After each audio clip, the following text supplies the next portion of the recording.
Hi kids, we're going to continue our work as scientists studying dinosaurs and think about how some bones could be put together to make a dinosaur skeleton.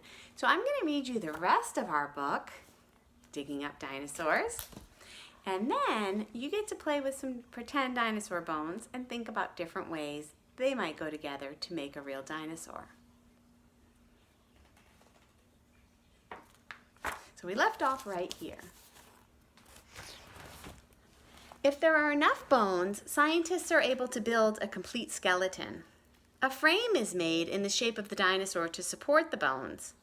The bones are wired together one by one, and they are held in place with pieces of metal. If any bones are missing, plastic or fiberglass ones are made to replace them.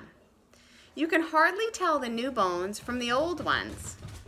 After many months, the work is complete, and the dinosaur skeleton looks just like it once did. So imagine, like, if they're digging up the bones, one or two or three or more could be missing, right? And that would make it really hard to put that whole skeleton together. Like if you had a puzzle and you were missing some pieces. So they have to actually make pretend bones to fill in those empty spots. That's kind of interesting. So here's what the scientists are saying as they're putting together this skeleton. This structure is strong enough for Iguanodon.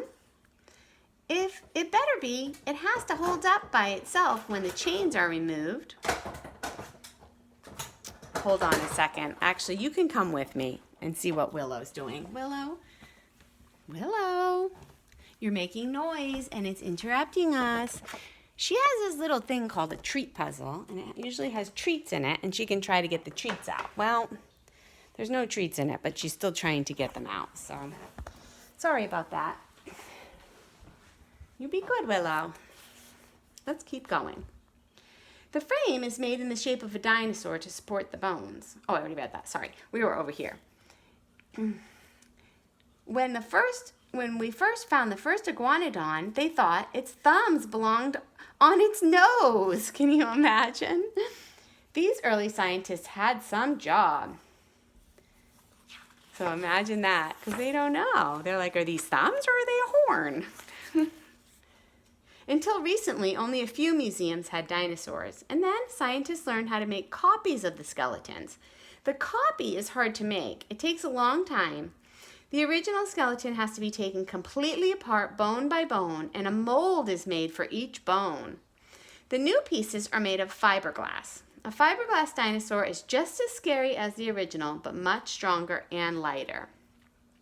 The original bone is covered with rubber latex and an outer coating of fiberglass to hold the rubber stiff. This is peeled off the bone to form the mold. Then inside of the mold, it's brushed with resin and filled with fiberglass. Many dinosaurs can be made from the same molds. Interesting. Each bone has a top and a bottom mold. It would take 4 of us to hold a real one, so they're much lighter. Now they can hold it with just 2 people. Have you heard the latest? Sometimes scientists think Stegosaurus's back plates were in a single, not a double row, so they still don't exactly know how some of the dinosaurs look. They're still just guessing, right? It's not for sure. They just think this is probably how they looked. But later they might find out, no, actually I think it's a different way. If it's proven, we'll have to correct our model. New discoveries are being made all the time. Remember when Apatosaurus had the wrong head? So things are changing. They don't know always. They have to guess. So it could be right, could be wrong. Now museums all over the world have dinosaur skeletons, and many people can spend hours looking at them the way I do. See you at the museum sometime. That sounds fun. I would like to go to a dinosaur museum.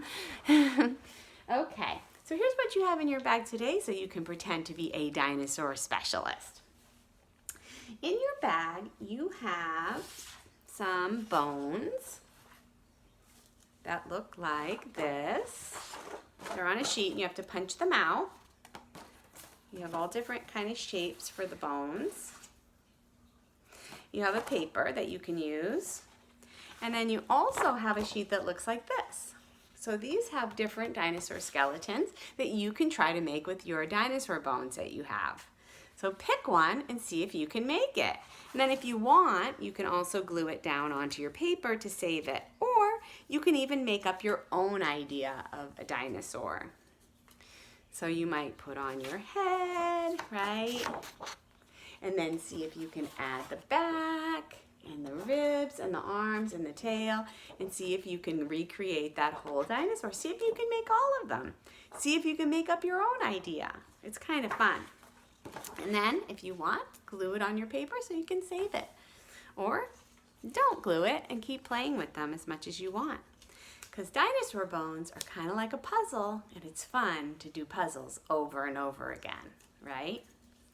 Have fun with that. I'll see you next time when we're going to learn about Tyrannosaurus Rex.